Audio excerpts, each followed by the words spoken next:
Well ये internet है and internet पे लोग अपने ओपिनियन को अच्छे तरीके से रख सकते हैं, इस बात पे तो मुझे लगता नहीं कि कोई दो राय है। एंड इसलिए जब मैंने रामायणा का रामा वाला ग्लिम्स देखा तो उसे देखने के बाद मैं ये कह सकता हूँ आई एम काइंडली डिसअपॉइंटेड। और उस चीज़ का कारण ये है कि मुझे इस टीज़र में ऐसे कुछ सीन्स देखने को मिले जो कि टोटली एआई जनरेटेड लग रहे हैं। खास करके ये वाला सीन जहाँ पर आप देख सकते हैं कि रणबीर कपूर जो कि भगवान राम के कैरेक्टर को प्ले कर रहे हैं वो भीड़ के बीच में से चल के जा रहे हैं, लेकिन उसी वक्त अगर आप देखोगे तो इनके अराउंड जो पब्लिक है वो अलग डायरेक्शन में देख रहे हैं। क्योंकि देखो यूजुअली ऐसा होता है, लाइक इस सीन को ही हम कंसिडर कर ले तो भगवान राम के कैरेक्टर को निभाते हुए रणबीर कपूर जब भीड़ के बीच से जा रहे होते हैं तो उस तरीके का इन्वायरमेंट हमें देखने को नहीं मिलता जिस तरीके का इन्वायरमेंट हमें यूजुअली देखने को मिलेगा जब कोई ऐसा सीन फिल्माया जाएगा, जहां पर अगर आप देखो तो जितने भी सारे कैरेक्टर्स है वो अलग अलग डायरेक्शन में देख रहे हैं। जबकि होना तो ऐसा चाहिए था कि सभी लोगों की जो नज़र है वो भगवान राम पर ही होनी चाहिए थी इस सीन में, जैसे जैसे वो भीड़ में आगे बढ़ते जा रहे थे। लेकिन यहाँ पे हमें वैसे देखने को नहीं मिलता है। एंड खास करके ये बच्चा जहाँ पर आप देख सकते हो कि भगवान राम जब सामने से चल के जा रहे हैं तो वो झुककर प्रणाम कर रहा है,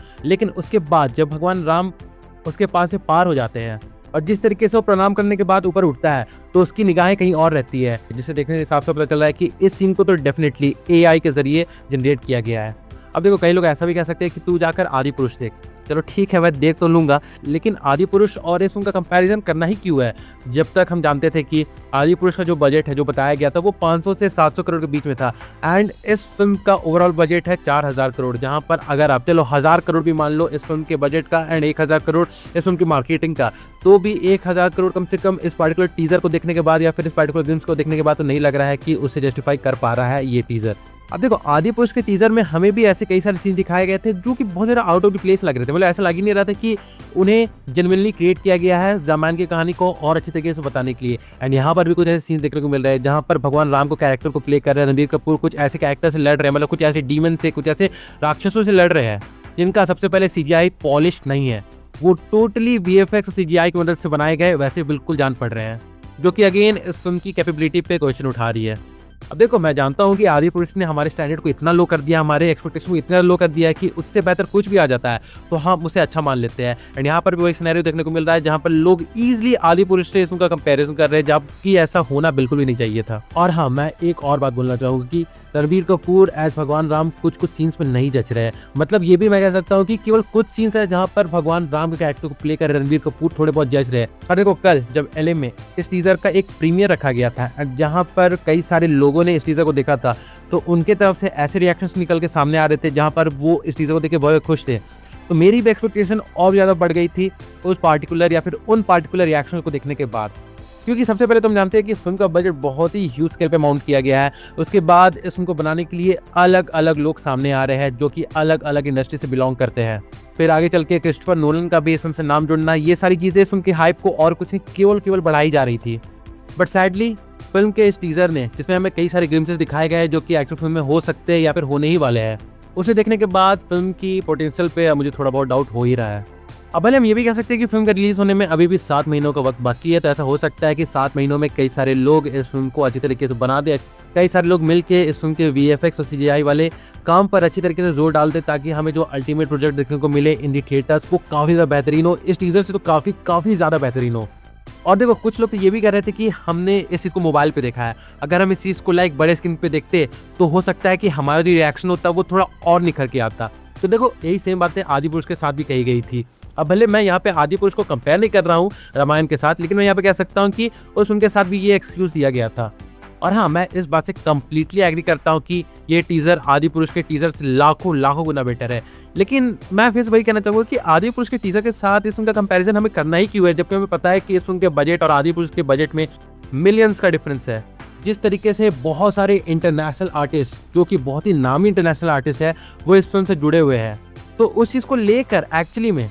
आदि पुरुष के साथ कंपैरिजन करना तो किसी भी वे में जच नहीं रहा है। अब देखो इससे आगे बढ़ के मैं इस टीज़र में जो हमें सुनने को मिला म्यूजिक उसके के बारे में बात करना चाहूँगा। तो देखो मैं ये कहना चाहूँगा कि इस टीज़र में जो म्यूजिक दिया गया है वो ए.आर. रहमान और हांस जिमर दोनों ने मिलकर दिया है, उस चीज़ से मैं एग्री करता हूँ। लेकिन आप ही बताना क्या आपको इस टीज़र में सुनाई दिया जो म्यूजिक, क्या वो बेटर था वन कम्पेयर टू जो हमें पहला ग्लिम्स देखने को मिला था ऑफ दिस फिल्म? आप खुद ही बताओ आपको कौन सा म्यूजिक पीस ज़्यादा बेटर लगा था। अगर मेरा ओपिनियन मानो तो जो पहला ग्लिम्स आया था फर्स्ट एवर और उसमें जो हमें म्यूजिक सुनने को मिला था वो डेफिनेटली वर्थ इट था, लेकिन यहाँ पे इस बार जो हमें म्यूजिक सुनने को मिला वो मुझे तो कम से कम अंडरवेलमिंग लग रहा है। मतलब इस टीज़र का म्यूजिक मेरे लिए कम से कम इतना अंडरवेलमिंग था कि मैंने जब इस टीज़र को 2 से 3 बार देखा तब जाके मुझे एक्चुअली में इस म्यूज़िक की तरफ, मतलब इस म्यूज़िक ने मेरा अटेंशन ग्रैब किया। अब देखो, कई सारे लोग ये भी कह सकते हैं कि पहले वाले ग्लिम्स में हमें विजुअल्स ना के बराबर दिखाए गए थे, तो वहाँ पर जो हमारा मेजर फोकस था वो म्यूज़िक पर ही था। लेकिन यहाँ पे हमें कई सारे विजुअल दिखाए गए हैं, इस कारण के चलते हम म्यूज़िक के साथ उतने अच्छी तरीके से ब्लेंड नहीं कर पाते हैं। बट मेरी मानो तो ये सिर्फ एक बहाना है, बहुत ही बेमतलब वाला बहाना, क्योंकि मैं ये डेफिनेटली कह सकता हूँ कि ये सच में एक अंडरवेलमिंग म्यूज़िक पीस है। और ना जाने मुझे ऐसा क्यों लग रहा है कि इस टीज़र को हड़बड़ी में रिलीज़ किया गया है। हो सकता है कि रामनवमी को लेकर नमित मल्होत्रा पे बहुत ज़्यादा प्रेशर हो कि उन्हें कोई ना कोई तो ग्लिम्स आउट करना ही पड़ेगा। लेकिन उस टाइम तक ये टीज़र में भी रेडी नहीं हो पाया होगा, तो उन्होंने सोचा कि चलो कुछ टाइम के बाद तो हनुमान जयंती भी आने ही वाली है, तो हम उस मौके पर इस टीज़र को रिलीज़ कर देंगे। और अनफिनिश्ड वर्क होने के साथ जब इस टीज़र को रिलीज़ किया गया तो कम से कम मैं ये कह सकता हूँ कि जल्दबाजी में गड़बड़ी तो हुई है। अब हाँ, मैं इस बात से भी एग्री करता हूँ कि कई सारे लोगों को ये टीज़र पसंद आ रहा होगा, एंड मैंने कई सारे ऐसे जेन्युइन यूट्यूबर्स को भी देखा है जो कि मूवी का रिव्यू भी देते हैं, एंड आज के तौर पे वो अपना एक रिएक्शन चैनल भी चलाते हैं, तो वहाँ पर भी वो इस चीज़ को देख के कई ज़्यादा खुश है। हो सकता है वो बहुत ज़्यादा ऑप्टिमिस्टिक हो, लेकिन देखो, मैं भी एक बात क्लैरिफाई करना चाहूँगा कि मेरी भी जो फीलिंग्स थी इस फिल्म को लेके वो बहुत ज़्यादा ऑप्टिमिस्टिक थी। खास करके जब इस फिल्म का पहला ग्लिम्स आउट किया गया था, उससे लेकर तो मैं और ज़्यादा ऑप्टिमिस्टिक हो चुका था। लेकिन इस चीज़ को देखने के बाद मैं थोड़ा सा स्केप्टिकल रहना चाहूँगा। मतलब एक तरीके से कह सकता हूँ, मेरी जो एक्सपेक्टेशन थी वो माउंट एवरेस्ट जितनी हाइस्ट पे थी, लेकिन अब मैं इसे थोड़ा नीचे लाना चाहूँगा। और देखो, मेरा ये मानना कि ये फिल्म सच में उस तरह के एक्सपेक्टेशन को बिल्ड कर सकती है, उसी का कारण ये था कि मल्टीपल क्लेम्स किए जा रहे थे कि ये टोटली इंडियन सिनेमा को चेंज कर सकती है। और देखो, जब आप कोई ऐसे क्लेम लगाते हो ना, तो आपको अपने तरफ से फिल्म के हर एक मटेरियल पे इस तरीके से काम करना होता है कि वो ऑडियंस को इम्प्रेस कर पाए। चाहे वो कोई पोस्टर हो, चाहे वो कोई म्यूजिक पीस हो, चाहे वो टीजर हो, चाहे वो फर्स्ट एवर ग्लिम्स हो, चाहे वो फर्स्ट एवर लुक हो, हर मटेरियल पे आपको खुद को प्रूव करना है और ऑडियंस को ये करके दिखाना है कि हाँ, हम जो क्लेम लगा रहे हैं कि हम इंडियन सिनेमा को चेंज करने वाले हैं इस फिल्म के साथ, वो सही में प्रूव हो जाए। लेकिन इस एम्बिशियस टीजर को देखने के बाद तो ऐसा नहीं लग रहा है कि हम उस क्लेम को लेके बहुत आगे तक चल सकते हैं, जिसका ऑब्वियस कारण है फिल्म का टीजर बहुत अच्छा नहीं लग रहा है। और यहाँ पर हम तो ये भी नहीं कह सकते कि फिल्म का बजट कम है, फिल्म में ऐसे आर्टिस्ट इन्वॉल्व नहीं है जो हॉलीवुड वाली फिल्मों में काम करते हैं। ऐसा कोई भी बहाना हम अभी के तौर पे तो नहीं मार सकते हैं। इसलिए इतने सारे बैकअप्स होने के बावजूद भी अगर फिल्म का टीजर अंडरवेलमिंग लग रहा है तो वो सच में एक बहुत ही कंसर्निंग बात है। अब देखो, भले इस टीजर का नाम या फिर इस ग्लिम्स का नाम रामा था, लेकिन इसमें हमें रावण का भी एक छोटा मोटा ग्लिम्स दिखाया गया, जहाँ पर हमें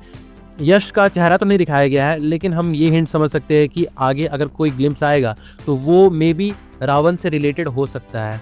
बट उसके बारे में हम तभी बात करेंगे जब वैसा कोई टीजर या फिर वैसा कोई ग्लिम्स वाला वीडियो आउट किया जाएगा रामायण के मेकर्स की तरफ से। बट अभी के तौर पे अगर केवल और केवल रामा के टीजर को देखकर हम कहें तो चीज़ें बहुत अच्छी नहीं लग रही है। पर फिर भी हम थोड़ा होप रख लेते हैं, क्योंकि अभी भी वक्त है फिल्म के रिलीज होने में, तो तब तक मेकर्स कुछ ऐसे सीरियस चेंजेस कर ले कि जब हम इस फिल्म को थिएटर में देखने के लिए जाए तो हम टोटली सरप्राइज हो जाए। एंड इसलिए अभी हम बस वेट करते हैं एंड होप करते हैं जब तक ये फिल्म आउट ना हो जाए। And with that Bing said, मैं यहीं पे कंक्लूड करता हूँ। तो अगर देखा जाए तो यही था मेरा एक ओवरऑल ओपिनियन रामायण के इस रामा वाले ग्लिम्स वाले वीडियो को लेकर। पर फिर भी चलो, इस वीडियो में मैंने जो भी बातें कही है वो तो फिर से मेरा अपना एक पर्सनल ओपिनियन है। अगर इस बारे में आपका भी कुछ सोचना है या फिर आप भी कुछ कहना चाहते हो तो डेफिनेटली से अपने व्यूज़ को आप कमेंट सेक्शन में लिख के जरूर से बता सकते हो। मैं डेफिनेटली एंड फॉर श्योर जानना चाहूँगा कि इस चीज़ को लेकर आपके व्यूज़ किस तरीके के हैं। So do drop your views in the comment section. और हाँ, बाकी फिर चलिए मिलते हैं बहुत जल्द एक और नई वीडियो के साथ। तब तक के लिए बाय।